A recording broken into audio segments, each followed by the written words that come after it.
ഈ സിനിമ പ്രേക്ഷകരിലേക്ക് എത്തേണ്ട സമയം ഇതാണ്. അത് തന്നെയാണ്. കാരണം ഇതിനകത്ത് എന്തൊക്കെ വേണ്ടായിരുന്നു എന്ന് അന്ന് എനിക്ക് തോന്നിയോ അതൊക്കെ ഞാനിപ്പോൾ മുറിച്ച് കളഞ്ഞിരിക്കുകയാണ്. ഈ ഇപ്പോൾ കയ്യിലുള്ള വേർഷൻ വെച്ചിട്ട് അതിൻ്റെ ഏറ്റവും ബെസ്റ്റ് വേർഷനാണ് ഇപ്പോൾ ഞാൻ കൊടുക്കുന്നത്.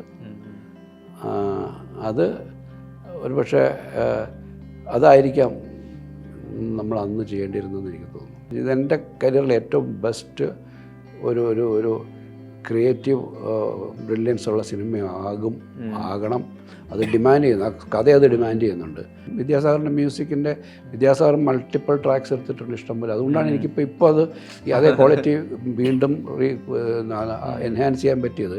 ആൽബർട്ടോയ്ക്ക് അത്രയും സ്പേസ് മതി. കാരണം ആൽബർട്ടോയ്ക്ക് കൊടുക്കാനുള്ള സ്പേസ് ഇല്ല സിനിമയിൽ. പ്രണയവും വിരഹവും അറിയുന്നവർക്ക്, പ്രണയത്തിൻ്റെ തീവ്രത അറിയുന്നവർക്ക് വിരഹത്തിൻ്റെയും തീവ്രത മനസ്സിലാവുകയുള്ളൂ. അവരുടെ കൂടെ വേണം എനിക്കത് കമ്മ്യൂണിക്കേറ്റ് ചെയ്യാമെന്നുള്ളൊരു തോട്ടാണ് അതിനകത്ത് നമ്മൾ ഉപയോഗിച്ചത്. അതിനൊരു ഡിറ്റാച്ച്മെൻറ്റ് സംഭവിക്കത്തില്ല. കാരണം ഇനിയും അത് പ്രൂവ് ചെയ്യണമെന്ന് ചിന്തിച്ചുകൊണ്ട് നടന്നപ്പോഴാണ് ഇതിപ്പോൾ സംഭവിക്കുന്നത്. ഇനിയും അത് സംഭവിക്കാം. എനിക്കെൻ്റെ ആദ്യത്തെ വേർഷൻ ചെയ്യാം വേണമെങ്കിൽ. ഈ പറയുന്ന പോലെ യോമൻ എഫക്റ്റിൽ അത് ചെയ്യാം.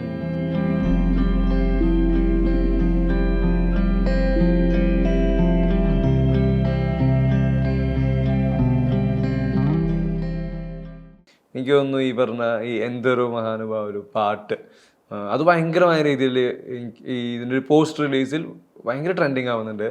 ആളുകളുടെ ഈ പറഞ്ഞ വാട്സാപ്പ് സ്റ്റേറ്റസുകൾ, ഇൻസ്റ്റ സ്റ്റോറികൾ, റിംഗ് ടോണുകൾ, ഡയലർ ടോണുകളിൽ വരെ. അതെനിക്ക് എപ്പോഴും പറ്റാറുള്ളത്.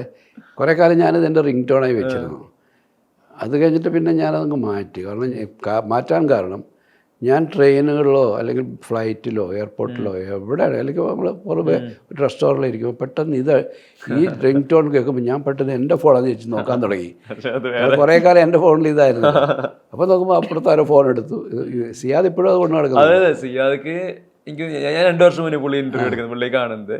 അന്ന് ഞാൻ പുള്ളിയെ കാണുമ്പോൾ പുള്ളിയുടെ റിംഗ് ടോൺ ഇതാണ്. ശേഷം 1 വർഷം 1.5 വർഷം 2 വർഷം കഴിഞ്ഞിട്ട് ഞാൻ പുള്ളിയെ കാണുമ്പോഴും പുള്ളിയുടെ റിംഗ് ടോൺ അതാണ്. ഇപ്പോഴും വിളിക്കുമ്പോൾ ഡയലർ ടോൺ അതാണ്. സാറിൻ്റെ ടോൺ അതാണ്. എൻ്റേതായിരുന്നു. എൻ്റെ റിംഗ് ടോണും കോളർ ടോണും ഇത് തന്നെയായിരുന്നു. ഇപ്പോഴും കോളർ ടോൺ അത് തന്നെയാണ്. റിംഗ് ടോണാണ് എന്നെ കൺഫ്യൂഷൻ ആക്കുന്നത്. കാരണം മറ്റുള്ളവരുടെ ഫോൺ അടിക്കുമ്പോൾ അത് എൻ്റെ നേരത്തിൽ ഞാൻ പോയി ചാടിയെടുക്കുമ്പോഴത്തേക്ക് നമ്മുടെ ഫോൺ ആരെങ്കിലും. ഇപ്പോൾ സിയാദിനോട് ഇരിക്കുമ്പോൾ എപ്പോഴും സംഭവിക്കും. സിയാദിൻ്റെ ഫോൺ വരുമ്പോൾ ഞാൻ എൻ്റെ ഫോൺ ഒരുമിച്ചിരിക്കുമ്പോൾ. അപ്പം ഇനി അതിൽ ചോദിക്കാനുള്ളത്, ആ പാട്ടിൻ്റെ ഈ വിഷ്വൽ ഗ്രാമർ ഉണ്ടല്ലോ, അന്ന് ഒരുപാട് വിഷ്വൽ റെഫറൻസുകൾ കണ്ടുപിടിക്കാനുള്ള സാധ്യതകളൊന്നും ഇന്നത്തെ പോലെ സോഷ്യൽ മീഡിയ കാര്യങ്ങളൊന്നും ഇല്ല. ആ പാട്ടിൻ്റെ വിഷ്വൽ നറേറ്റീവിലും വിഷ്വൽ ഡിസൈനിലും ഒക്കെ ഭയങ്കര യൂണിവേഴ്സാലിറ്റിയാണ്. അത് വിശാൽ കൃഷ്ണമൂർത്തിയുടെ കോസ്റ്റ്യൂം മുതൽ ഇത് സെറ്റ് ചെയ്യുന്ന ലാൻഡ്സ്കേപ്പ് ആവട്ടെ, ഈ പറഞ്ഞ ഓർക്കസ്ട്രേഷൻ എപ്പിസോഡ് ആവട്ടെ, എല്ലാത്തിലും ഭയങ്കര യൂണിവേഴ്സായിട്ട് കണക്ട് ചെയ്യുന്ന തരത്തിൽ ഈ പറഞ്ഞ ഒരു ഇൻഡി സിംഗിളൊക്കെ അന്ന് ഷൂട്ട് ചെയ്യുന്ന, ഭയങ്കര ബഡ്ജറ്റ് ഷൂട്ട് ചെയ്യുന്ന രീതിയിൽ നമുക്ക് ഫീൽ ചെയ്യുന്നുണ്ട്. അതിൻ്റെ ശരിക്കും ഒരു ഡിസൈൻ എങ്ങനെയായിരുന്നു, ഫസ്റ്റ് ഡിസൈൻ? ഞാൻ അങ്ങനെയൊന്നും ഡിസൈൻ ചെയ്ത് ചെയ്യാറില്ല. ഞാൻ സ്പോണ്ടേനിയസ് ആയിട്ട് ചെയ്യാം. എനിക്ക് സ്റ്റോറി ബോർഡുകൾ ഉണ്ടാവില്ല. ഞാൻ ഇതുവരെ സ്റ്റോറി ബോർഡിൽ നോക്കിയിട്ടില്ല. ഞാൻ ഇതുവരെയും ഏതെങ്കിലും റെഫറൻസുകൾക്ക് പുറകെ പോയിട്ടില്ല. ഞാനൊന്നും ചെയ്യാറില്ല. എനിക്ക് അപ്പം തോന്നുന്ന കാര്യം ചെയ്യാമെന്ന് മാത്രമേ ഉള്ളൂ. ഈ എന്തൊരു മഹാനുഭാവലു കണ്ടക്ട് ചെയ്യുന്ന പോർഷൻ നമ്മൾ രാജീവ് ഗാന്ധി ഇൻഡോർ സ്റ്റേഡിയത്തിലാണ്. അവിടുത്തെ ടോട്ടൽ ഇത് എക്സ്പെൻസീവ് അല്ല. ക്രൗഡും തിയേറ്ററൊക്കെ വെച്ച് കഴിഞ്ഞാൽ ഉണ്ടാകാവുന്ന നമ്മുടെ അതിലേക്ക് പോകേണ്ടത് നമ്മൾ ഇത് മാത്രം മതി. നമുക്കിതിലേക്ക് ആൾക്കാരെ ബുക്ക് ചെയ്താൽ മതി. അപ്പോൾ വളരെ ലിമിറ്റഡ് മിനിമം ബഡ്ജറ്റിലാണ് അതൊക്കെ. ആ വിഷ്വലിൽ നമ്മൾ ഈ പറഞ്ഞ ഗ്രാമി സ്റ്റേജിൽ നിൽക്കുന്ന ഫീൽ നമുക്ക് അത് കിട്ടുന്നുണ്ട്. നമുക്കത് മതി. അല്ലാതെ ഒരുപാട് ക്രൗഡിനെയും ബഹളത്തെ ഒന്നും കാണിക്കേണ്ട കാര്യമില്ല. ഇതൊരു ഭയങ്കര ഒരു പോപ്പ് ഷോ ഒന്നും അല്ലേ. ഇതൊരു ഒരു പടത്തിൻ്റെ ഒരു മൂഡിലേക്ക് ഓഡിയൻസിനെ കൊണ്ടുവരിക എന്ന് മാത്രമേ ഉള്ളൂ. പക്ഷെ അതിനകത്ത് വായിച്ച ആൾക്കാരൊക്കെ ഒറിജിനൽ പ്ലേയേഴ്സാണ്, മ്യൂസിഷ്യൻസ് ഫ്രം ചെന്നൈയാണ്. അത് വിദ്യാസാഗറിൻ്റെ കെയർ ഓഫിൽ അവിടുന്ന് ഞാൻ കൊണ്ടുവന്നതാണ്. അവരെല്ലാം എക്സ്പേർട്ട് പ്ലേയേഴ്സ് തന്നെയാണ്. അവരവരുടെ ഇൻസ്ട്രുമെൻറ്റ്സായിട്ട് അവരോട് പ്ലേ ചെയ്യണം. പിന്നീടുള്ള അതിൻ്റെ മറ്റ് വിഷ്വൽസ് എന്നും പറയുന്നത് അവിടെ മാത്രം നിർത്തി ഇത് ചെയ്ത് കഴിഞ്ഞാൽ മൊണോട്ടണസ് ആവും. അതുകൊണ്ടാണ് ഞാനത് ഔട്ട്ഡോറിലേക്കും ബീച്ചിലേക്കും, ആലപ്പുഴ ബീച്ചിൽ ഷൂട്ട് ചെയ്തു,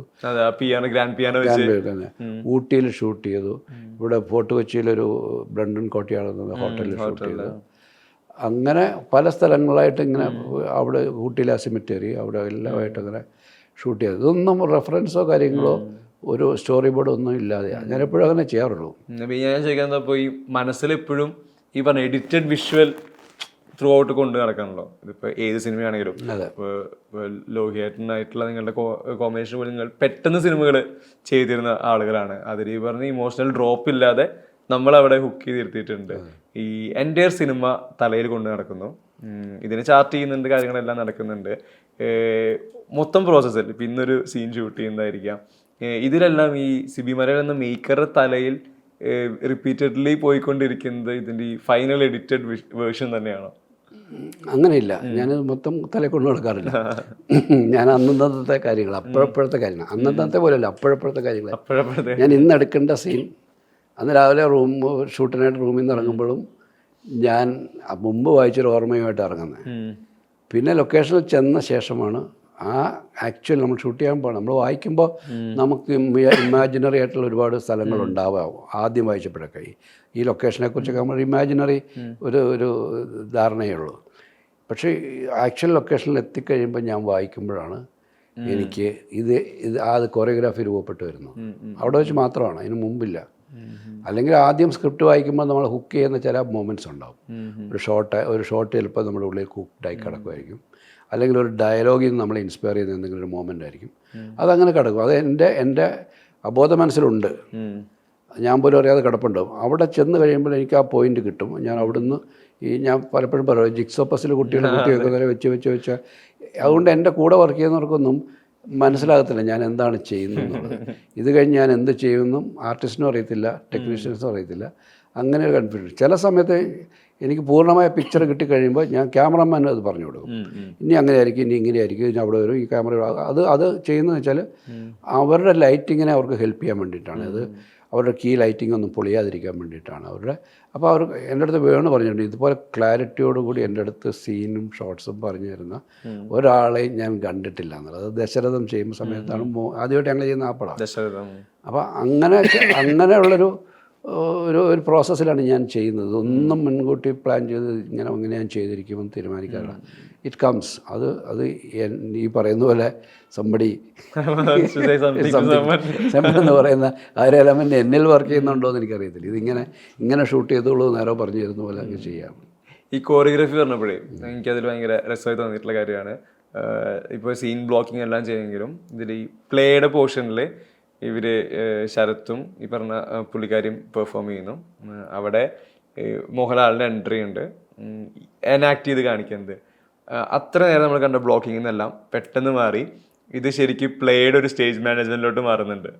മാസ്ക് ചെയ്യപ്പെടുന്നില്ല, വന്ന് വീഴുന്നത്, എണിക്കുന്നത്, മൂവ് ചെയ്യുന്നത്, കാര്യങ്ങളെല്ലാം. ഇതിൻ്റെ ഒരു വിഷ്വൽ ഡിസൈനിൽ ആളുകൾക്ക് പുതിയതായിരിക്കണം ഈ സിനിമ എൻ്റയർലി കൊടുക്കുന്നത്. അത് സീൻ ബിൽഡിംഗ് ആവട്ടെ, ഷോർട്ട് ഡിവിഷൻ ആവട്ടെ, ഈ പുതിയത് ആളുകൾക്ക് കിട്ടണം, ഇവർക്ക് ഇത് പുതിയ എക്സ്പീരിയൻസ് ആവണം. അത് ത്രൂ ഔട്ട് മെയിൻറ്റെയിൻ ചെയ്തതിന് അതിൻ്റെ കാരണം എന്ന് വെച്ചാൽ ഈ സിനിമയുടെ 2 പ്രാവശ്യത്തെ സ്ക്രിപ്റ്റിങ്ങിലും 3 പ്രാവശ്യത്തെ സ്ക്രിപ്റ്റിങ് ഞാൻ കൂടെ സഞ്ചരിച്ചതാണ്. 42 വർഷം മുമ്പും അതിനു മുമ്പ് 24 വർഷം മുമ്പ് 2 പ്രാവശ്യം ഈ ഇതിൻ്റെ ക്യാമ്പസ് വേർഷനും മോഹൻലാൽ വേർഷനും എൻ്റെ കൂടുതൽ. അങ്ങനെ 3 പ്രാവശ്യം ഈ സ്റ്റോറിയിലൂടെ ട്രാവൽ ചെയ്തുകൊണ്ട് എനിക്ക് കാണാൻ പടമാണ്. അപ്പോൾ അതൊക്കെ അറിയാതെ എൻ്റെ ഉള്ളിൽ ഇതെല്ലാം ക്ലാരിറ്റി വളരെ കൃത്യതയോടെ ഉണ്ട്. പിന്നെ ഞാൻ ഒരു കാര്യം ഈ സിനിമയ്ക്ക് വേണ്ടി, ഇതെൻ്റെ കരിയറിൽ ഏറ്റവും ബെസ്റ്റ് ഒരു ക്രിയേറ്റീവ് ബ്രില്യൻസ് ഉള്ള ആകണം. അത് ഡിമാൻഡ് ചെയ്യുന്നു, ആ കഥ അത് ഡിമാൻഡ് ചെയ്യുന്നുണ്ട്. ഒരു സാധാരണ നമ്മുടെ നമ്മൾ കണ്ടുവരുന്ന സിനിമകളുടെ ലെവലിൽ നിന്നും വളരെ ഉയരത്തിൽ നിൽക്കേണ്ടുന്ന ഒരു ഇൻ്റർനാഷണൽ സ്റ്റാൻഡേർഡിൽ ഉള്ള ഒരു വിഷ്വൽ ഇതിനുണ്ടാവണം, സൗണ്ട് ട്രാക്ക് ഉണ്ടാവണം, പെർഫോമൻസ് ഉണ്ടാകണം, കളർ പാറ്റേൺസ് ഉണ്ടാവണം, കോസ്റ്റ്യൂംസ് ഉണ്ടാവണം. ഇങ്ങനെ എല്ലാം ഞാൻ അതുവരെ ചെയ്ത എല്ലാ സിനിമകളുടെയും മുകളിൽ നിൽക്കുന്ന ഒരു ദൃശ്യ അനുഭവം, ഒരു വിഷ്വൽ എക്സ്പീരിയൻസ്, ഒരു ഓഡിയോ എക്സ്പീരിയൻസ്, ഒരു തിയേറ്റർ എക്സ്പീരിയൻസ് പ്രേക്ഷകർക്ക് ഉണ്ടാകണം എന്നുള്ളൊരു കാഴ്ചപ്പാട് ആദ്യം തൊട്ടേ ഉണ്ടായിരുന്നു. അതുകൊണ്ട് ഓരോ ഷോട്ടിലും ഓരോ കാര്യങ്ങളും ചെയ്യുമ്പോൾ അതിൻ്റെ അത്രമാത്രം ശ്രദ്ധയോടുകൂടി തന്നെയാണ് നമ്മളത് ചെയ്തിട്ടുള്ളത്. അത് സാധ്യമായത് സിയാദിനെ പോലെ ഒരു പ്രൊഡ്യൂസർ കൂടെ ഉണ്ടായതുകൊണ്ടാണ്. കാരണം നമ്മളെ വിശ്വസിച്ചുകൊണ്ട് നമ്മൾ ചെയ്യുന്നത് ഇതിന് വേണ്ടതാണ് നമ്മളൊരു അനാവശ്യമായിട്ടുള്ളൊരു കാര്യമല്ല ചെയ്യുന്നത് എന്നുള്ള രീതിയിൽ സിയാദ് കൂടെ നിൽക്കുമായിരുന്നു. ഒരുപക്ഷെ ഒരു ഘട്ടം കഴിഞ്ഞപ്പോൾ ബഡ്ജറ്റൊക്കെ അദ്ദേഹം വിചാരിച്ചതിലൊക്കെ മോളിൽ പോകുന്നുണ്ട്, അതിൻ്റെ സ്ട്രെയിൻ ഉണ്ടാകുമെന്ന് എനിക്കറിയാം. പക്ഷേ അദ്ദേഹം ഒന്നും നോ പറഞ്ഞില്ല. അതുകൊണ്ട് അത് വേണ്ട ഇത് വേണ്ട എന്ന് പറയാറില്ല. കൃത്യമായിട്ടും എന്നെ ഈ ബുദ്ധിമുട്ടുകൾ അറിയിക്കാതെ അതിൻ്റെ പൂർണ്ണമായ ഇപ്പോൾ ലാസ്റ്റത്തെ ഈ കരളെ നിൻ കൈപിടിച്ചാൽ പാട്ട് പിന്നീടാണ്, ഈ മെയിൻ ഷെഡ്യൂളിലല്ല ഷൂട്ട് ചെയ്തത്, എക്സ്ട്രാ ഷൂട്ട് ചെയ്തതാണ്. മെയിൻ ഷെഡ്യൂൾ തീർന്നു കഴിഞ്ഞിട്ട് ഫൈനൽ എഡിറ്റും എല്ലാം കഴിഞ്ഞ് സൗണ്ട് മിക്സിങ്ങിൻ്റെ സമയത്താണ് സിയാദ് പറയുന്നത് ഇനിയിപ്പോയി നിങ്ങളെ പാടും. അപ്പോഴായിരിക്കും പുള്ളിക്ക് അതിനുള്ളൊരു ഫണ്ടൊക്കെ വന്നതെന്നായിരിക്കും. നമുക്ക് ചെയ്യുക ആരുമില്ലല്ലോ, പിന്നെ ഇതും ആ കുട്ടി അവരുടെ ചെറുപ്പകാലം ചെയ്യുന്ന കുട്ടിയല്ലേ ഉള്ളൂ. അപ്പോൾ അത് ചെയ്യാൻ പോകുമ്പം ഞാൻ മാത്രമേ പോയുള്ളൂ, സിയാദ് വന്നില്ല. സിയാദ് മറ്റു കാര്യങ്ങളായിട്ട് നിൽക്കുന്നു. ഞാനും ഈ ക്യാമറാമാനും മിനിമം ക്രൂവായിട്ട് അവിടെ പോയി ഷൂട്ട് ചെയ്യുന്നത്. പക്ഷേ അത് ഒരുപാട് മറ്റു രീതിയിൽ അത് ഒരു പടത്തിന് ഗുണം ചെയ്തു. പീരീഡ് മാറി പോലെ വേറൊരു കാലമായി മാറി. ഉണ്ടായിരുന്ന ആ ചാപ്പലിൻ്റെ ചുറ്റും പൂക്കൾ ശരിക്കും വന്നു. വേറൊരു ശരിക്കും വേറെ ജിയോഗ്രഫിയാണ് അത്. പിന്നെ അതിലെ നമ്മൾ കുറച്ച് ആഡ് ഓൺ ചെയ്ത് അതിൻ്റെ സ്ട്രക്ചറൊക്കെ ഒരു ബബിൾ സ്ട്രക്ചറൊക്കെ ആക്കി മാറ്റി മൊത്തം അതിൻ്റെ ആ ഊട്ടിയുടെ ഒരു ജിയോഗ്രഫിക്കൽ ആംബിയൻസ് അങ്ങോട്ട് ഫെയറി ടെയിൽ അത് കിട്ടി. അതൊക്കെ എന്താണ് അതൊക്കെ ഭയങ്കര ഭാഗ്യം കൊണ്ട് സംഭവിക്കുന്ന കാര്യങ്ങളാണ്. ഈ കുട്ടിയെ കിട്ടിയത് അവരോട് റിസംബിൾസ് ഒരു കുട്ടിയെ ഞാൻ തപ്പി നടന്നിട്ട് ആ രൂപം കിട്ടുന്ന ഒരുപാട് പേരെ അന്ന് നമുക്ക് ഈ സോഷ്യൽ മീഡിയയിലൂടെ പറ്റത്തില്ലല്ലോ. യാദൃശ്ചികമായിട്ട് ഞാൻ തമിഴ് സീരിയലൊന്നും കാണാത്ത ഒരാളാണ്. ഏതോ ഒരു ദിവസം ചുമ്മാ ഇങ്ങനെ വെക്കുമ്പോൾ ഒരു തമിഴ് സീരിയൽ കുറച്ച് കഴിയുമ്പോഴത്തേക്ക് അതിനകത്തൊരു കുട്ടി. അപ്പോൾ ഇവർക്ക് അവരുടെ ചായ ഉണ്ടല്ലോ, ഒരു വിദൂരമായ ചായ ഉണ്ട്. ഞാനപ്പോൾ അവരെ തപ്പിയെടുത്തു. അപ്പോൾ അവരേതോ തമിഴിലോ തെലുങ്കിലോ സീരിയൽ ചെയ്തൊരു കുട്ടിയാണ്. അപ്പോൾ അവരെ പൊട്ടുന്നവരെയാണ് പിക്ക് ചെയ്യുന്നത്. അവരാണെങ്കിൽ ആക്ടിങ്ങിലൊന്നും അത്ര താല്പര്യമോ അല്ലെങ്കിൽ ടാലൻറ്റഡോ ഒന്നുമല്ല, ഒട്ടും ഡിസിപ്ലിൻഡൊക്കെ അല്ലാത്തൊരു കുട്ടിയാണ്. അവർ വന്ന് അവർക്കൊരു ടൂർ പോകുന്ന പോലെ വന്ന് നമ്മൾ പറയുന്നതൊക്കെ ചെയ്തിട്ട് അവർ പോയി. പക്ഷേ അതൊക്കെ അങ്ങനെയൊക്കെ കിട്ടുകയാണ്. അതൊക്കെ വളരെ എന്താണ് ഈ പറയുന്ന പോലെ ഒരു സൂപ്പർ നാച്ചുറൽ ഇൻ്റർവെൻഷൻസൊക്കെ അവിടെയൊക്കെ സംഭവിക്കുന്നുണ്ടെന്നാണ് ഞാൻ ധരിക്കുന്നത്. അതുകൊണ്ടായിരിക്കാം ഞാൻ പറയുന്നത് ഈ സിനിമ പ്രേക്ഷകരിലേക്ക് എത്തേണ്ട സമയം ഇതാണ്. ഈ സിനിമ പ്രേക്ഷകരിലേക്ക് എത്തേണ്ട ഫോർമാറ്റ് ഇപ്പോൾ നമ്മൾ കാണിക്കാൻ പോകുന്ന സിനിമയാണ്. ഈ ഫൈനൽ എഡിറ്റർ വേർഷനായിരിക്കും. ഇതിൽ ഈ ഫൈനൽ എഡിറ്റർ വേർഷൻ പറയുമ്പോൾ നേരത്തെ സംസാരിച്ചിരുന്നു, സാറിൻ്റെ പേഴ്സണൽ ഫേവറേറ്റ് വേർഷൻ എന്നുള്ള രീതിയിൽ അത്തരം മാറ്റങ്ങളുണ്ടോ? അത് തന്നെയാണ്. കാരണം ഇതിനകത്ത് എന്തൊക്കെ വേണ്ടായിരുന്നു എന്ന് അന്ന് എനിക്ക് തോന്നിയോ അതൊക്കെ ഞാനിപ്പോൾ റിഗ്രറ്റുകളെല്ലാം മുറിച്ച് കളഞ്ഞിരിക്കുകയാണ്.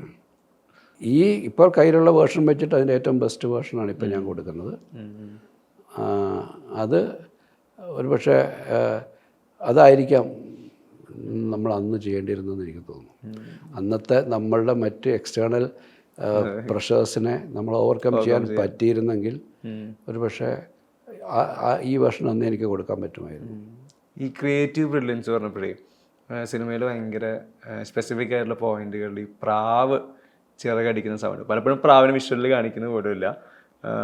മേജർ മൊമെൻറ്റ്സ് സംഭവിക്കുന്നതിനും തൊട്ട് മുന്നേ ഈ പ്രാവ് പറക്കുന്ന സൗണ്ട് പ്ലേസ് ചെയ്യുന്നുണ്ട്.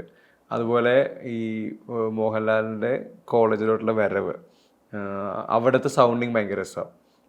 ജനാർദ്ദൻ ചേട്ടൻ സംസാരിച്ചുകൊണ്ടിരിക്കുന്നു, മോഹൻലാൽ നടന്നു ഫുഡ് സ്റ്റെപ്സിൽ ഭയങ്കരമായിട്ട് ഫോക്കസ് ചെയ്ത് പുള്ളി ആ പോഡിയം ഇതിലോട്ട് കയറുമ്പോൾ തന്നെ സൗണ്ടിങ് മൊത്തം സൈലൻസിലോട്ട് പോകുന്നുണ്ട്. അവിടെ വന്ന് നിന്ന് പുള്ളിയുടെ ഒരു പ്ലേ ഉണ്ടല്ലോ, ഇതെൻ്റെ കോളേജാണ്, ഇവിടെയുള്ള എല്ലാം എനിക്കറിയാം, എൻ്റെ പഴയ ശബ്ദം കേൾക്കാമെന്നൊക്കെ പറയുമ്പോഴത്തേക്കും കുറച്ച് എക്കോ വരുന്നുണ്ട്, സൈലൻസ് കൂടുന്നുണ്ട്, ഫുഡ് സ്റ്റെപ്സ്, സൗണ്ടിലെ ഈ ബ്രില്യൻസ്. അതായത് ഇന്നത്തെ അത്ര സാധ്യതകളൊന്നുമില്ല സൗണ്ടിൽ വർക്ക് ചെയ്തെടുക്കാനോ തിയേറ്ററിൽ ഭയങ്കരമായിട്ടുള്ള എക്സ്പീരിയൻസ് ഒരുക്കാനൊക്കെ. അതിന് അന്ന് ലിമിറ്റേഷൻസ് ഉണ്ട്, ഉറപ്പായിട്ടും ഉണ്ട്. നമ്മുടെ ഇൻഡസ്ട്രിയൽ ലിമിറ്റേഷൻസ് ഒക്കെ വരുന്നുണ്ട്. സൗണ്ടും കൂടെ ഈ വിഷ്വൽ പോലെ തന്നെ വളരെ പ്രധാനപ്പെട്ട മീഡിയത്തിൽ അതിലും എക്സ്പെരിമെൻ്റ് ചെയ്യണം. അതും ഈ പറഞ്ഞ തുടക്കം മുതലുള്ള ഒരു പ്ലാൻ തന്നെയാണ്. ഞാൻ അതാ പറഞ്ഞു, ഒരു ടോട്ടൽ ഓഡിയോ വിഷ്വൽ എക്സ്പീരിയൻസ് നമ്മൾ നേരത്തെ ഈ സിനിമയ്ക്ക് ഉണ്ടാവണമെന്ന് തീരുമാനിച്ചതാണ്. നമ്മളിതുവരെ കാണാത്തൊരു ഓഡിയോ വിഷ്വൽ എക്സ്പീരിയൻസ് ഈ സിനിമ സമ്മാനിക്കണം, അത് ഡിമാൻഡ് ചെയ്യുന്നുണ്ടെന്നുള്ളതുള്ള ഒരു ബോധ്യത്തോടുകൂടി തന്നെ ചെയ്തത്. ഇത് മിക്സ് ചെയ്തേക്കുന്നത് ശ്രീധറാണ്, ശ്രീധർ എന്ന് പറയുന്നത്. ശ്രീധർ എ ആർ റഹ്മാൻ്റെ ഏറ്റവും ഫേവറേറ്റ് സൗണ്ട് റെക്കോർഡിസ്റ്റാണ്. ഫൈനൽ മിക്സ് ശ്രീധർ ചെയ്യണമെന്ന് നിർബന്ധമാണ്. അദ്ദേഹം ചെയ്ത സിനിമകൾക്കായാലും പാട്ടുകൾക്കായാലും ശ്രീധറിൻ്റെ മിക്സിംഗ് ആണ് നിർബന്ധപൂർവ്വം അദ്ദേഹത്തിന് വേണ്ടത്. അന്ന് മദ്രാസിലൊരു മീഡിയ ആർട്ടിസ്റ്റ് എന്ന് പറഞ്ഞൊരു സ്റ്റുഡിയോ ഉണ്ടായിരുന്നു. അതുവരെ ഉണ്ടായിരുന്ന സ്റ്റുഡിയോ കൺസെപ്റ്റിൽ നിന്നൊക്കെ മാറ്റി അവരൊരു എക്സഗൺ ഷേപ്പിലൊക്കെയാണ് സ്റ്റുഡിയോ.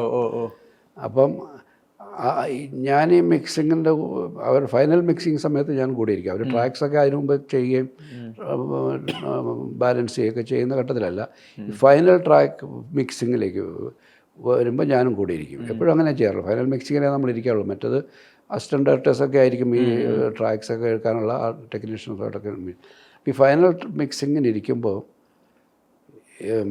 ശ്രീധർ എൻ്റെ അടുത്ത് പറഞ്ഞു, സാർ എനിക്ക് ഇതുവരെ ഞാൻ ചെയ്തിട്ടുള്ള ഏറ്റവും ബെസ്റ്റ് സൗണ്ട് ട്രാക്സാണ് എനിക്ക് കിട്ടിയിരിക്കുന്നത്. അതുകൊണ്ട് അദ്ദേഹം ഭയങ്കര എക്സൈറ്റഡാണ്. അപ്പോൾ ഈ സിനിമ ഡിമാൻഡ് ചെയ്യുന്ന സൗണ്ട് ഇതിനകത്തുണ്ട് സാർ, എനിക്കുണ്ട്. അദ്ദേഹം പുള്ളി എന്നിട്ട് രാത്രി പോലും 24 hours ഇരുന്ന് പുള്ളി പണി ചെയ്യുക. പുള്ളിക്ക് അതിൽ നിന്ന് ഇറങ്ങിയപ്പോൾ അതൊരു പാഷനായിട്ട് ചെയ്യുന്നത്, അല്ലാതെ ഒരു ജോലി തീർക്കലല്ല. നമുക്കൊരു ടൈം ബൗണ്ടിങ് ആയിട്ടുള്ള ഒരു സംഭവം വെച്ചിട്ട് ഇത്ര മണിക്ക് റിലീസ് ചെയ്യണമെങ്കിൽ ഇന്നത് റിലീസ് ചെയ്യണമെന്നൊന്നും പറഞ്ഞിട്ടില്ല. കംപ്ലീറ്റ് ആയിട്ട് റിലീസ് ചെയ്യാമെന്ന് മാത്രമേ നമ്മൾ ചിന്തിച്ചിരുന്നുള്ളൂ. അപ്പോൾ പുള്ളിക്ക് അങ്ങനത്തെ ഒരു ടൈം റെസ്ട്രിക്ഷൻസ് ഒന്നുമില്ല. പക്ഷേ പുള്ളി എപ്പോഴെങ്കിലും അത് പുള്ളി തീരണമെന്ന് പുള്ളി തീരുമാനിക്കുന്നിടത്ത് പുള്ളി നിർത്തിപ്പോകും. അല്ലെ കോൾ ഷീറ്റ് ബേസിലൊന്നുമല്ല പുള്ളി വർക്ക് ചെയ്യണം. അദ്ദേഹത്തിൻ്റെ കോൺട്രിബ്യൂഷൻ ഭയങ്കരമാണ് ഈ സിനിമയ്ക്ക്.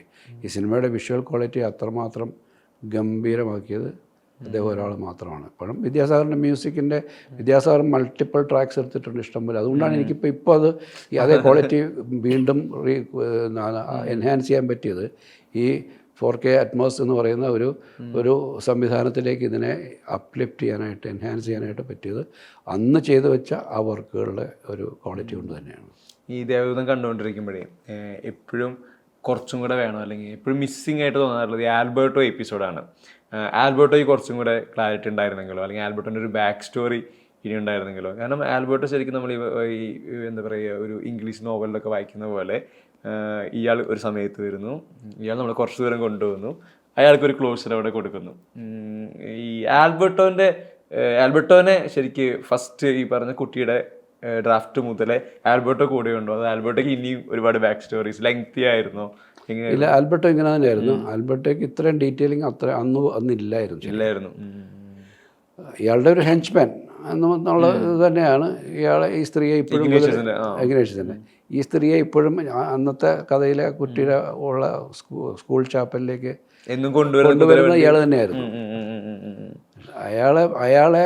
അയാളുടെ ആ ഒരു എന്താണ്, അയാളെ നമ്മൾ ആദ്യം കണ്ട ഷെയ്ഡിൽ നിന്ന് വേറൊരു ഷെയ്ഡിലേക്ക് അവസാനം ഘട്ടത്തിൽ എത്തുന്നുള്ളൂ. അത് ഈ ഫ്ലാഷ് ബാക്ക് വരുമ്പോഴെത്തുന്നുള്ളൂ. അന്നത്തെ സിനിമയിൽ ആൽബർട്ടോയ്ക്ക് അത്രയും സ്പേസ് മതി. കാരണം ആൽബർട്ടോയ്ക്ക് കൊടുക്കാനുള്ള സ്പേസ് ഇല്ല സിനിമയിൽ. ആൽബർട്ടോയ്ക്ക് അത്രയേ ഉള്ളൂ. എക്സ്ട്രാ ഫിറ്റിംഗ് അതെ വരാനുള്ള സാധ്യതകളുണ്ട്. ഞാൻ 2 ക്യാരക്ടേഴ്സിനായിട്ട് ചോദിക്കാം. ഒന്ന് ഈ സ്ലേവ് വാച്ച് എന്നുള്ള ക്യാരക്ടർ, 2 എനിക്ക് ഈവെൻറ്റിനെ പറ്റിയാണ്. ഈ പറഞ്ഞ വിശാലിനെ ഒരുക്കുന്നത്. അപ്പോൾ എനിക്ക് പേഴ്സണലി ഇപ്പോഴും തോന്നിയിട്ടുണ്ട്, വിശാലോടെ പഠിച്ചിരുന്ന കാലം മുതലേ നിഖിൽ ഇയാളായിട്ടുള്ളൊരു കണക്ഷന് വേണ്ടി ശ്രമിച്ചിരുന്നിരിക്കാം. അല്ലെങ്കിൽ ചിലപ്പോൾ ഒരു പക്ഷേ മഹേശ്വർ ഇങ്ങനെ വെയിറ്റ് ചെയ്തിരുന്നിരിക്കാം, ഒരാൾക്ക് വേണ്ടിയിട്ട് ഇത്രയും വർഷം വെയിറ്റ് ചെയ്തിരുന്നിരിക്കാം. ഒരു പോയിന്റിൽ ഇയാളെ തിരിച്ചു കൊണ്ടുവരുന്നത്, ഇയാൾ ഒരുക്കിയെടുക്കുന്നത് എന്നുള്ള ഒരു തോട്ട് ഒന്ന്. രണ്ടാമത് ഈ സ്ലേവാച്ചൻ, അയാൾ ഈ കുഞ്ഞുജി കുറച്ച് ശ്വാസം വെച്ച് ഇരിക്കുന്നത് തന്നെ ഇത് വിശാലിൻ്റെ അടുത്ത് കമ്മ്യൂണിക്കേറ്റ് ചെയ്യാൻ വേണ്ടിയിട്ട് എന്നുള്ളത്. ഈ ഇവന്റ് മാറ്റി നിർത്താം. സ്ലേവാച്ചൻ ആദ്യം പറയാം. സ്ലേവാച്ചൻ്റെ ക്യാരക്ടർ ഡിസൈനും അതൊരിക്കലൊരു പറഞ്ഞ പോലെ പറയാൻ വേണ്ടി ഒരാൾ വന്നിരിക്കുന്നതാവരുത്, ആളുകൾ കല്ലുകടി ആവരുത്, സിനിമയുടെ ഫ്ലോനെ ബാധിക്കരുത്, അതൊരു ഓർഗാനിക് ആയിട്ടുള്ള ഒരു മൊമെന്റ് സൃഷ്ടിക്കപ്പെടണം. ഈ സ്ലേവാച്ചനെ സൃഷ്ടിക്കുന്നത് ശരിക്കും എങ്ങനെയാണ്? ഇത് ആദ്യം തൊട്ട് ഈ ക്യാരക്ടർ എല്ലാ വേർഷനിലും ഉണ്ട്. ഈ ഫാദർ സേവ എന്ന് പറയുന്ന ഒരു ക്യാരക്ടർ മാത്രമേ ആക്ച്വലി ഇതിനെപ്പറ്റി അയാൾക്ക് നമുക്ക് കമ്മ്യൂണിക്കേറ്റ്. ആൽബർട്ടോയും സേവയും മാത്രമേ ഉള്ളൂ കഥ, പഴയ കാലഘട്ടത്തെക്കുറിച്ച് അറിയാവുന്നത്. ഈ സ്തേവയിലേക്ക് ഇയാൾ എത്തുന്നത് ജനാർദ്ദൻ ചേട്ടൻ്റെ ഒരു ഹിൻഡിൽ നിന്നാണ്. ഇയാൾ ഇവിടെ എത്തുമ്പോൾ ശരിക്കും ഇയാൾ വളരെ എന്താണ് സ്കാറ്റേഡ് ആയിട്ടുള്ള ഇൻഫർമേഷൻസേ കൊടുക്കുന്നുള്ളൂ. ആദ്യം പേര് ചോദിക്കുമ്പോൾ അയാൾ വലിയ നീണ്ട പേരാന്നാണ് പറയുന്നത്. പിന്നെ പറയുന്നത് ഈ ആഞ്ചലിന എന്നുള്ള പേര് അയാൾ പിന്നീട് ഒരു ഘട്ടത്തിലാണ് പറയുന്നത്, അലീന മോൾക്ക് എന്ന് പറയുന്നത്. അപ്പോൾ അലീന ആരാണ് എന്നൊക്കെ പറയുന്നത്. അപ്പം ചില ഹിൻസ് മാത്രമാണ് അവിടെ കിട്ടുന്നത്. എന്നിട്ട് ഇയാൾ സേവ പറഞ്ഞ് അവസാനത്തെ വാക്ക് പറഞ്ഞ ശേഷം നമ്മുടെ സൗണ്ട് ട്രാക്കിൽ ഒരു പള്ളിമണി കേൾക്കാം. അത് അയാളുടെ ദൗത്യം അവസാനിച്ചു എന്നൊരു സൂചനയാണത്.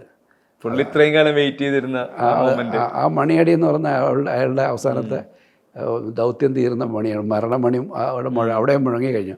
അടുത്ത സീനിലാണ് ശരിക്കും ലാല് ചോദിക്കുന്നത് എന്താണ് ഇപ്പോൾ ഒരു മണിയടി എന്ന് ചോദിക്കുമ്പോഴാണ് അയാൾ മരിച്ചെന്ന് പറയുന്നത്. അപ്പം ആ രീതിയിൽ അങ്ങനെ ഒരാളെ കിട്ടണം. ആക്ട് ചെയ്തത് നമ്മുടെ രാമൻ എന്ന് പറയുന്ന അതിന് അത്ര കൺവിൻസിങ് ആയിട്ടുള്ള ഒരാളെ കിട്ടണം അത് പറയുന്നത്. അത് നന്നായിട്ട് അത് പറയുകയും ചെയ്തു. അപ്പം ഇൻക്ലൂഡിങ് സൗണ്ട് മോഡുലേഷൻ പുള്ളിയെ കൊണ്ട് തന്നെ ഡബ് ചെയ്യിപ്പിച്ചു.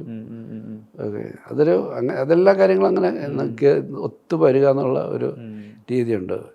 രണ്ടാമത്തെ കാര്യം പറയുന്നത് എന്തായിരുന്നു അതിൻ്റെ ഒരു മഹേശ്വരി വിശാൽ ഈ മഹേഷിൻ്റെ ഞാൻ പറഞ്ഞ സെക്കൻഡ് വേർഷനിൽ ഈ റൊമാൻറ്റിക് വേർഷനിനകത്ത് ഉണ്ടായിരുന്നത് ഇവർ രണ്ട് സുഹൃത്തുക്കളാണ്. ഈ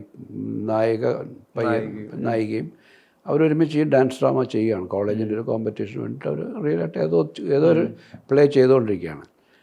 പക്ഷേ അവരിലേക്ക് പ്രണയത്തിനെ ഇയാൾ ഈ സ്പിരിറ്റ് ഇഞ്ചക്റ്റ് ചെയ്യുകയാണ്. അവർ പരസ്പരം തെറ്റിദ്ധരിപ്പിക്കപ്പെടുകയാണ്. അയാൾക്ക് എന്നോട് പ്രണയമുണ്ടെന്ന്, അങ്ങനെയുള്ള ചില ഇൻസിഡൻറ്റ്. ഒരു ഉദാഹരണത്തിന് പറഞ്ഞാൽ ഈ പയ്യൻ്റെ റൂമിൻ്റെ പെൺകുട്ടിയുടെ റൂമിൽ ആരോ നോക്കിയും പെൺകുട്ടി ഒന്ന് റോ നോക്കുമ്പോഴത്തേക്കും അവിടെ ഒരു ബഞ്ച് ഓഫ് ഫ്ലവേഴ്സ് ഇരിപ്പുണ്ട്. അപ്പോൾ ഇവിടെ നോക്കുമ്പോൾ ഈ കോറിഡോറിൽ കൂടെ മറ്റേ ആൾ നടന്നു പോകുന്നുണ്ട്. മിസ്ലീഡ് ചെയ്തു. അപ്പോൾ അയാൾ ഈ ഡോർ തുറന്നുകൊണ്ട് ഇയാളെ നോക്കിയിട്ട് അവൾ വേവ് ചെയ്ത് പോകും. അപ്പോൾ ഇയാൾ ഇവൾ എനിക്ക് അയാളുടെ പ്രണയം അറിയിക്കുക എന്നുള്ള സന്ദേശമാണ് പോകേണ്ടത് എന്ന് ധരിക്കുന്നത്. അങ്ങനെ പരസ്പരം അവരെ തമ്മിൽ കണക്ട് ചെയ്ത് അവരിൽ ഫ്രണ്ട്ഷിപ്പിൽ നിന്നും അവരൊരു പ്രണയത്തിലേക്ക് മാറ്റുന്ന ഒരു പ്രോസസ്സ് അവിടെ നിന്ന് സംഭവിക്കണം. അതിൻ്റെ കാരണം പ്രണയവും വിരഹവും അറിയുന്നവർക്ക്, പ്രണയത്തിൻ്റെ തീവ്രത അറിയുന്നവർക്ക് വിരഹത്തിൻ്റെയും തീവ്രത മനസ്സിലാവുകയുള്ളൂ. അവരുടെ കൂടെ വേണം എനിക്കത് കമ്മ്യൂണിക്കേറ്റ് ചെയ്യാം എന്നുള്ളൊരു തോട്ടാണ് അതിനകത്ത് നമ്മൾ ഉപയോഗിച്ചത്. പക്ഷേ ഈ വേർഷനിൽ നമ്മൾ ഉപയോഗിച്ചത് സംഗീതത്തിനെയാണ്. ഇയാൾ മ്യൂസിഷ്യനാണ്. കോളേജിൽ പഠിക്കുമ്പോൾ നന്നായിട്ട് ഭയങ്കര മ്യൂസിക് എക്സ്പെർട്ടായിരുന്നു എന്നുള്ളതുകൊണ്ട് അയാളിലൂടെ ആ മ്യൂസിക്കിനെ കൊണ്ടുവന്ന് കണക്ട് ചെയ്യുക ചെയ്തത്. ഇതിൻ്റെ ഒരു ഡയറക്ടേഴ്സ് പോയിന്റ് ഓഫ് വ്യൂവിൽ കാര്യം ചോദിക്കാനുള്ളത്, ഈ പറഞ്ഞ വിശാല് ഈ ക്യാമ്പസിൽ വരുന്നതിന് മുന്നേ മഹേശ്വറിന് അലീനയായിട്ട് കണക്ട് ചെയ്യണമെന്നും നീ പറഞ്ഞ ഒരു ക്ലോഷർ കൊടുക്കണമെന്നും ഞാനിനി ഒരു വരവില്ല കാര്യങ്ങൾ ഇതെല്ലാം പറയണമെന്നും അങ്ങനെ ഒരു പ്ലാൻ ഉണ്ടായി കാണില്ലേ? ശരിക്കും ഉണ്ടായിരിക്കും. അതുകൊണ്ടാണ് ഇയാൾ പറയുന്നില്ല ഇന്നും അന്നും ഞാനല്ല വായിച്ചെന്നുള്ളത്. പക്ഷെ ഇയാൾ ആ കുറ്റം ഇയാളുടെ പേര് ആരോപിക്കപ്പെട്ടിട്ടാണ് ഇയാളെ കോളേജിൽ നിന്ന് പുറത്താകുന്നത്. അപ്പോൾ അയാൾ പറഞ്ഞ മാഡം അന്നും ഇന്നും ഞാനല്ല ഇത് വായിച്ചത് എന്ന് പറയുന്നതാണ്. അപ്പോൾ പിന്നെ ഇയാളിലൂടെ ആ കഥ പറയാൻ വേണ്ടിയിട്ടാണ് കഥയിൽ മാറ്റം. വെയിറ്റ് ചെയ്തിരിക്കുകയാണല്ലോ. അതെ, വിശാലിന്റെ ഒരു കംബാക്ക്. ഇതിൽ ഈ പൂവേ പൂവേ പാലപ്പൂവേ സോങ്ങിലെ അതിലും ഈ പറഞ്ഞ ഡിസൈനിൽ മാറ്റം ഉണ്ടല്ലോ, വിഷ്വൽ ഡിസൈനിൽ. ഇവരുടെ ഈ ക്രൗഡിലാണ് മൊത്തം പാട്ട് വർക്ക് ചെയ്യുന്നത്, കുട്ടികളും വിശാലും കൂടിയിട്ടുള്ള ക്രൗഡിൽ. അതിലൊരു പെർട്ടിക്കുലർ പോർഷനിൽ വരുമ്പോൾ ബാക്കിൽ ഭയങ്കര മഞ്ഞ വെളിച്ചം, ഇതിൽ ഈ ഷാഡോ ഡാൻസ് പോലെ സിൽ ഔട്ടൊക്കെ പോലെ ഇവര് ഓഡിയൻസും ഉണ്ട്, ക്രൗഡും ഉണ്ട്, സ്റ്റേജിലൊരു പെർഫോമൻസ് ഉണ്ട്. അത് നമ്മൾ നേരത്തെ പറഞ്ഞ യൂണിവേഴ്സൽ അപ്പീലിൽ പ്ലേസ് ചെയ്യാൻ പറ്റുന്നതാണ്. അന്ന് അത്രയൊരു ഷോർട്ട് പ്ലാനൊക്കെ എങ്ങനെയായിരുന്നു? അതിൻ്റെ ആ ഷോട്ടിൻ്റെ ക്വാളിറ്റിയൊക്കെ സന്തോഷിൻ്റെ ഒരു ബ്രില്യൻസ് ആണത്. ആ ലൈറ്റിംഗ് ഒക്കെ ആ പാട്ടിൽ ത്രൂ ഔട്ട് ആ ഒരു ഇൻഡോറിൽ ചെയ്തതിനകത്തൊക്കെ ആ ബ്രില്യൻസ് ഉണ്ട്. രാത്രിയിലത്തെ ആ പ്ലേയിലുള്ള അവരുടെ അവർ നാടകം പെർഫോം ചെയ്യുന്ന അതേ സ്റ്റേജിൽ നമ്മൾ അവരുടെ ഇതൊരു റിഹേഴ്സലിൻ്റെ പാട്ടായിട്ടാണ് അവർ ഈ ഡാൻസ് ഡ്രാമയുടെ ഒരു റിഹേഴ്സൽ പ്രോസസ്സ് ആരംഭിച്ചതിൻ്റെ സൂചനയാണ്. അവരതിനോട് ട്രാവൽ ചെയ്യണം. അതിൻ്റെ ആ നാടകത്തിൻ്റെ ഒരു ഒരു റിഹേഴ്സൽ പ്രോസസ്സിലൂടെ അത് വളർന്ന് ഒരു പൂർണ്ണമായ ഒരു ഡാൻസ് ഡ്രാമയായിട്ട് രൂപപ്പെടുത്തുന്നതിൻ്റെ ഘട്ടത്തിലാണ് ഈ ഇൻ്റർവെൻഷൻസ് ഉണ്ടാകുന്നത്. സ്പിരിറ്റിൻ്റെ ഇൻ്റർവെൻഷൻ ഉണ്ടാകുകയും അവരുടെ കഥയുടെ ഗതിയെ മാറ്റുകയും ഒക്കെ ചെയ്യുന്നത്. അങ്ങനെയാണല്ലോ നമ്മൾ ഇയാളിലേക്ക് എത്തുന്നതും കൈവെട്ടുന്നതും ഒക്കെ കാര്യങ്ങളൊക്കെ പോകുന്നത്. ഇതിൽ ആഡ് ഓൺ ചെയ്യുകയാണെങ്കിൽ ഇപ്പോൾ ഭയങ്കര ഇൻറ്റൻസ് ഇമോഷണൽ ഡ്രാമകൾ ഒരുപാട് സിനിമകൾ ചെയ്തിട്ടുണ്ട്. കിരീടമാവട്ടെ, സതയാവട്ടെ, ഇല്ല മറ്റു സിനിമകളും, ഭരതമാവട്ടെ. ഇതിലെല്ലാം ഈ പറഞ്ഞ ചെയ്ത് കഴിയുമ്പോൾ ഉള്ള മേക്കറുടേതായിട്ടുള്ള ട്രോമകൾ ഉണ്ടാവാം, ഈ ക്യാരക്ടേഴ്സ് കൂടെ ഉണ്ടാവാം, ഈ പ്ലോട്ടിൽ നിന്നൊരു ഡിറ്റാച്ച്മെൻറ്റ് അത്ര ഈസി ആവണമെന്നില്ല. അതിൽ നിന്ന് ദേവദൂതനിൽ വന്നു കഴിയുമ്പോൾ അത്രയും പറഞ്ഞ പേഴ്സണൽ ഫേവറേറ്റ് സിനിമ, അതിൻ്റെ കൂടെ ഏറ്റവും ലോങ് സ്കെഡ്യൂളിൽ ഷൂട്ട് ചെയ്യുന്നു, വർഷങ്ങളോളം ഇരുന്നിട്ടുള്ള എഴുത്ത് പ്രോസസ്സ്, ഈ ദേവദൂതനിൽ നിന്നുള്ളൊരു ഡിറ്റാച്ച്മെൻറ്റ് ശരിക്കും എങ്ങനെയായിരുന്നു? അങ്ങനെ ഉണ്ടോ? ഡിറ്റാച്ച്മെൻറ്റ് ഉണ്ടോ ശരിക്കും? ഇല്ല, ഡിറ്റാച്ച്മെൻ്റ് ഇല്ല. കാരണം അത് ഞാൻ പറഞ്ഞ ആദ്യം കണ്ട സ്വപ്നം എന്ന് ഞാൻ പറയുന്ന കാര്യം, സ്വന്തമായിട്ടൊരു സിനിമയെക്കുറിച്ച് എല്ലാവർക്കും ഒരു ചിന്തയുണ്ട്. ഞാൻ മറ്റു പല കഥകൾ ചിന്തിച്ചെങ്കിലും എന്നെ ആദ്യത്തെ സിനിമയ്ക്ക് ഇതാണ് വേണ്ടതെന്നുള്ളൊരു ധാരണയിലേക്ക് കൊണ്ടുവന്നത് ഈ കഥയാണ്.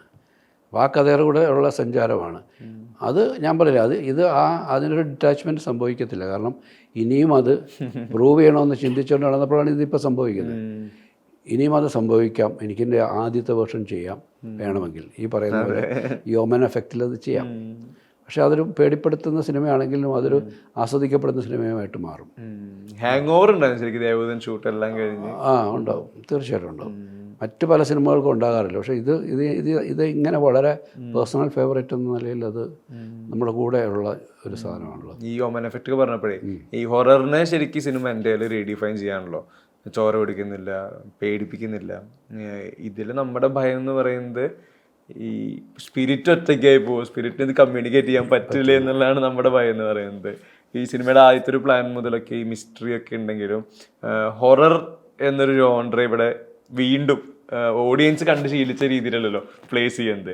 അതിലൊരു റിസ്ക് ഫാക്ടർ ശരിക്കും അന്ന് ചിന്തിച്ചിട്ടുണ്ടായിരുന്നു. ബേസിക്കലി ഞാൻ ആൾക്കാർ ഇത് കണ്ട് പേടിക്കുമെന്ന് പറയുമ്പോൾ, പേടിച്ചു എന്നൊക്കെ പറയുമ്പോൾ എനിക്കത്, ഞാൻ അങ്ങനെ അതിനെ കണ്ടിട്ടില്ല. ഞാനൊരു ലവ് സ്റ്റോറി എന്ന നിലയിൽ ഇതിനെ കണ്ടിട്ടുള്ളൂ. ഒരു പോയിന്റിൽ ഇത് ഗോസ്റ്റ് അല്ല, സ്പിരിറ്റ് ആണ്, സോളാണ്. അപ്പോൾ ഞാനൊരിക്കലും, എനിക്കൊന്ന് ആൾക്കാരെ പേടിപ്പിച്ചത് ഈ സ്കെൽറ്റൺ കാണുമ്പോഴും പിന്നെ ഈ പട്ടിയുടെ സൗണ്ട് കേൾക്കുമ്പോഴും പിന്നെ ഇത് തനിയെ പ്ലേ ചെയ്യുന്ന ഈ 3 എലമെൻസാണ് അതിനകത്ത് ആൾക്കാരെ ഒരു ഹൊറർ ഫീലിലേക്ക് കൊണ്ടുപോകുന്നത്. പ്രത്യേകിച്ച് ആ പെൺകുട്ടി ആ രാത്രിയിലൂടെ വരുമ്പോൾ ഇയാളുടെ മുമ്പിൽ ഇരിക്കുകയും ഇത് തനിയെ പ്ലേ ചെയ്യുമ്പോൾ ആ കുട്ടിയോട് ഇയാൾ ആദ്യമായിട്ട് കമ്മ്യൂണിക്കേറ്റ് ചെയ്തത് ഞാനല്ല എന്നുള്ളത്, ഇവിടെ ആരോ ഉണ്ട് എന്ന് പറയുന്നത്. അത് അവിടെയാണ് അയാൾ അവസാനം പറയുന്നത്, somebody wants say something to someone എന്ന് പറയുന്നത് കമ്മ്യൂണിക്കേറ്റ് ചെയ്യുന്നത്. അപ്പോഴാണ് ആ പെൺകുട്ടി പോലും അയാളുടെ ഏറ്റവും അടുത്ത് നിന്ന ആൾക്കാർ പോലും ഇത് തിരിച്ചറിയുന്നത് ഇതുവരെ സംഭവിച്ചതൊക്കെ it is driven by coincidence അല്ല, ഏതോ ഒരു അദൃശ്യ ശക്തിയുടെ നിയന്ത്രണമാണ് സംഭവിച്ചുകൊണ്ടിരിക്കുന്നത് എന്നുള്ളത്. ഇതൊരു, എനിക്ക് തോന്നുന്നത് ഭയങ്കര ഒരു ഡിഫറെൻറ്റ് തോട്ടായതുകൊണ്ടായിരിക്കും ഒരു പക്ഷേ ആൾക്കാർ അന്ന് സ്വീകരിക്കാതെ പോയത്. കാരണം അവർ അങ്ങനെയൊന്നും മലയാളത്തിൽ അങ്ങനെ കണ്ട് ശീലമില്ല. ഒരു എലമെൻറ്റ് മോഹൻലാൽ എന്ന് പറഞ്ഞ സൂപ്പർ സ്റ്റാറിൻ്റെ അതിന് മുമ്പുണ്ട് ക്രിയേറ്റ് ചെയ്യപ്പെട്ട നരസിംഹ ഇമേജും കാര്യങ്ങളൊക്കെ, അതിൻ്റെ ഒരു ഭാരമായിട്ടാണ് ഈ ഒരു ലൈറ്റർ ക്യാരക്ടറിനെ ലാൽ ചെയ്യാൻ എത്തിയത്. ഓഡിയൻസ് അത്തരത്തിലുള്ള ഒരാളെ പ്രതീക്ഷിക്കും. പിന്നെ ചില പേരുകളും അവരെ മിസ്ഗൈഡ് ചെയ്യുമല്ലോ. ഇപ്പം നരസിംഹം എന്നൊക്കെ പറയുന്ന കൂട്ടത്തിൽ ദേവദൂതനെ ആ രീതിയിലും കാണാമല്ലോ, ഇയാളെന്തോ വലിയ സംഭവമാണ്. അല്ല, അങ്ങനെയും കണ്ടേക്കാം. എനിക്ക് അവർ എക്സ്പെക്റ്റ് ചെയ്ത സിനിമയല്ല അവർ തിയേറ്ററിൽ കാണാൻ വന്നത്. അല്ല, അവർ കാണാൻ വന്ന സിനിമയല്ല തിയേറ്ററിൽ കണ്ടത്. അതും ചിലപ്പോൾ തിരിച്ച്. പിന്നെ ഇത്തരം ഒരു ജോണറിലുള്ള സിനിമകൾ കണ്ട് അന്നത്തെ ഓഡിയൻസിന് ശീലമില്ലായിരുന്നു. ഇന്നത്തെ ചെറുപ്പക്കാർ ലോകത്തുണ്ടാകുന്ന എല്ലാ സിനിമകളും, എല്ലാ ജോണറിലുള്ള സിനിമകളും കണ്ട് ശീലിക്കപ്പെട്ട് കഴിഞ്ഞിരിക്കുന്നു. അതായത് ഒരു പോയിന്റിൽ ജോണർ ഡിഫൈൻ ചെയ്ത് സിനിമ കാണാൻ തയ്യാറാണ്. ഇപ്പോൾ ഒരു സ്ഥലത്ത് ഈ കൊറിയൻ വയലൻസ് സിനിമകൾ കാണുക എന്ന് പറയുന്ന ഒരു രീതി ഉണ്ടായിരുന്നു. പിന്നെ അത് ആദ്യത്തെ എല്ലാവരും ആദ്യം കുക്ക് ചെയ്യുന്ന കൊറിയൻ IFFK ക്രൗഡ്. ഞാൻ ആ കൊറിയൻ സിനിമകളൊക്കെ കണ്ടു തുടങ്ങിയിട്ട് 10-25 വർഷമായി. കാരണം ഞാൻ അതിനായിട്ട് പോകുന്നില്ല. ഞാൻ അക്കാഡമിയും ഫെസ്റ്റിവലുമായിട്ടൊക്കെ ബന്ധപ്പെട്ട് ഇത്തരം സിനിമകൾ ധാരാളം മുമ്പേ കാണുന്നുണ്ട്. അതിൻ്റെ ജൂറിയിലൊക്കെ ഇരിക്കുമ്പോൾ ഇവർ കാണുന്നതിൻ്റെ ഇരട്ടി സിനിമകൾ അവിടെ കാണുന്നുണ്ട്. അപ്പം പക്ഷേ ഇവർക്കൊക്കെ അതൊരു പുതിയ അനുഭവം, അവരതിൻ്റെ പുറകെ സഞ്ചരിക്കുന്നു. അത് കഴിഞ്ഞ് അവരവിടെ നിന്ന് മാറും. അങ്ങനെ മാറി വരുന്നതിൻ്റെ പ്രോസസ്സിൽ അന്നത്തെ ഓഡിയൻസിന് 24 വർഷങ്ങൾക്ക് മുമ്പുള്ള ഓഡിയൻസിന് അതൊരു അത്ര എക്സ്പീരിയൻസിൽ, അത്ര ഒരു ബാക്കിങ്ങിൽ, ഒരു കാഴ്ചയുടെ ഒരു സംസ്കാരം അന്ന് ആ രീതിയിൽ അവർക്കുണ്ടായില്ല. അത് ഇപ്പോഴത്തെ ആൾക്കാർക്ക് ഉള്ളത് കൊണ്ട് ഞാൻ നേരത്തെ പറഞ്ഞ പോലെ അന്ന് 15 വയസ്സുള്ള ആൾക്കാർ തൊട്ട് ഇന്നൊരു 15 വയസ്സുള്ള ആൾക്കാർ വരെ എൻജോയ് ചെയ്യാൻ പറ്റുന്ന ഒരു സിനിമയായിട്ട് ഇത് ഇപ്പോൾ എത്തുന്നത് വലിയ സന്തോഷമാണ്. ഈ സിനിമയുടെ നേരത്തെ ഹിൻ ഡ്രോപ്പിംഗ് പറഞ്ഞ ആഡ് ചെയ്യുകയാണെങ്കിൽ സിനിമയിൽ നമുക്ക് കിട്ടുന്ന കിക്കുകൾ ഒരു പ്രധാനപ്പെട്ട കിക്കാണ് ഈ സൈക്കിൾ ചവിട്ടി പോകുമ്പോൾ കാഴ്ച മങ്ങുന്നത്. അതിന് ശേഷമാണല്ലോ ഇന്റർവെൽ സീക്വൻസിന്റെ അവിടെ പോയിട്ടാണ് പറയുന്നത് ഇയാൾക്ക് മഹേശ്വറിന് കാഴ്ചയില്ലായിരുന്നു പറഞ്ഞ് അവിടെ ഒരു ബ്രേക്ക് ചെയ്യുന്നത്. അതിന് ശരിക്കും കോറിയോഗ്രാഫി ഇങ്ങനെ തന്നെയായിരുന്നു ഫസ്റ്റ് പ്ലാനിലുണ്ടായിരുന്നത്, ഈ കാഴ്ച മങ്ങുന്നതും കാര്യങ്ങളും. അതുപോലെ തന്നെ ഈ പറഞ്ഞ ഈ കാഴ്ച മങ്ങെന്ന് പറയുന്ന പോലെ തന്നെ ഈ കുതിരവണ്ടിയുടെ സ്വപ്നം പറഞ്ഞ ഫസ്റ്റ് വേർഷൻ ഉണ്ടായ സ്വപ്നം തന്നെയാണ്. ഈ സ്വപ്നം കണ്ടു കഴിഞ്ഞ് നെക്സ്റ്റ് ഡേ ആൽബർട്ടോനെ ഇൻട്രൊഡ്യൂസ് ചെയ്യുന്നത്.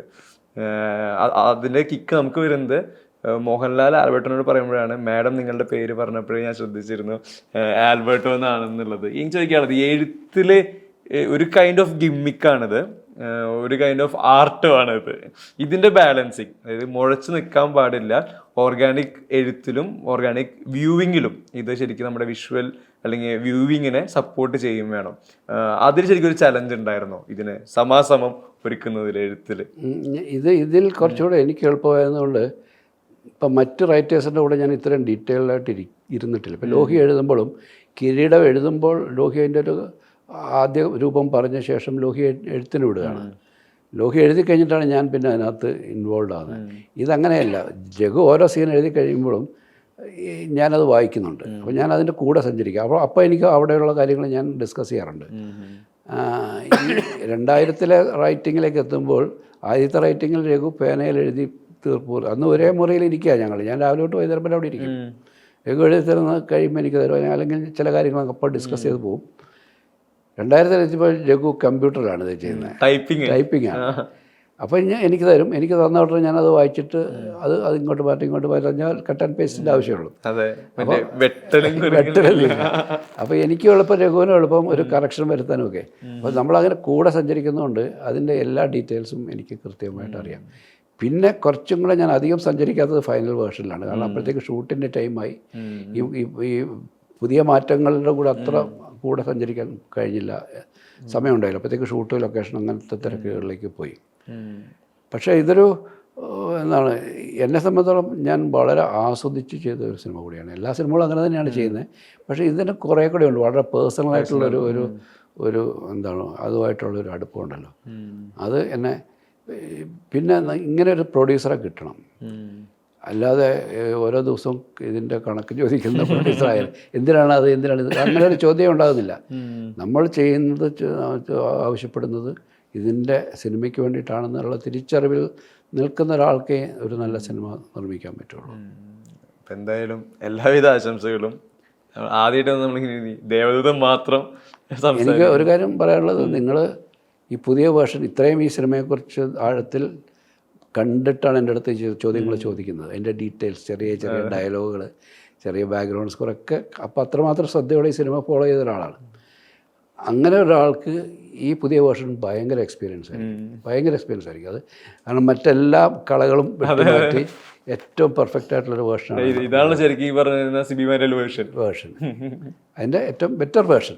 ഇതുമല്ല, ഇതും നമ്മുടെ ആദ്യത്തെ വേർഷൻ തന്നെയാണ്. ഓമൻ അതാണ് ഞാൻ ആക്ച്വലി വെയിറ്റ് ചെയ്യുന്നത് ഒമൻ വേർഷൻ കാണാനാണ്. വേർഷൻ ചെയ്യണം എപ്പോഴെങ്കിലും. Thank you sir, thank you so much.